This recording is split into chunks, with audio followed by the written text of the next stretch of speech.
वनवास के दौरान भगवान श्री राम ने देश के सभी आदिवासियों और दलितों को संगठित करने का कार्य किया और उनको जीवन जीने की शिक्षा दी।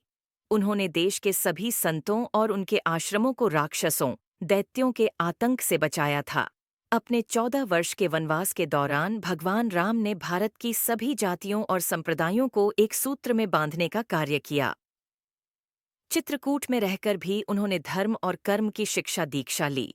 भगवान राम ने भारत भर में भ्रमण कर भारतीय आदिवासी, जनजाति, पहाड़ी और समुद्री लोगों के बीच सत्य, प्रेम, मर्यादा और सेवा का संदेश फैलाया और यही कारण था कि राम का जब रावण से युद्ध हुआ तो सभी तरह की अनार्य जातियों ने राम का साथ दिया।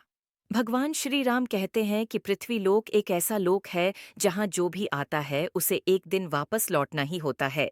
ठीक इसी तरह श्री राम भी अपना मानवीय रूप त्याग कर अपने वास्तविक स्वरूप विष्णु का रूप धारण कर बैकुंठ धाम की ओर चले गए।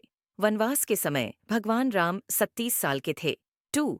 लव और कुश राम तथा सीता के 2 जुड़वां बेटे थे। 3. राम रावण युद्ध के समय इंद्र देवता ने भगवान श्री राम के लिए दिव्य रथ भेजा था।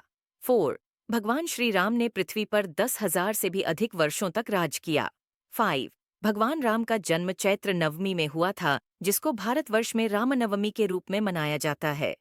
6. भगवान राम ने रावण को मारने के बाद रावण के ही छोटे भाई विभीषण को लंका का राजा बना दिया था। 7. गौतम महर्षि ने अपनी पत्नी अहिल्या को पत्थर बनने का श्राप दिया था और इस श्राप से भगवान राम ने ही उन्हें मुक्ति दिलाई थी। 8. अरण्य नाम के एक राजा ने रावण को श्राप दिया था कि मेरे वंश से उत्पन्न युवक तेरी मृत्यु का कारण बनेगा और भगवान राम इन्हीं के वंश में जन्मे थे। 9. माता सीता को रावण की कैद से आजाद कराने के लिए रास्ते में पड़े समुद्र को पार करने के लिए भगवान राम ने एकादशी का व्रत किया था। 10. वनवास वापसी के बाद भगवान राम के अयोध्या वापसी की खुशी में अयोध्या वासियों ने दीप जलाए थे। तब से दिवाली का त्योहार मनाया जाता है।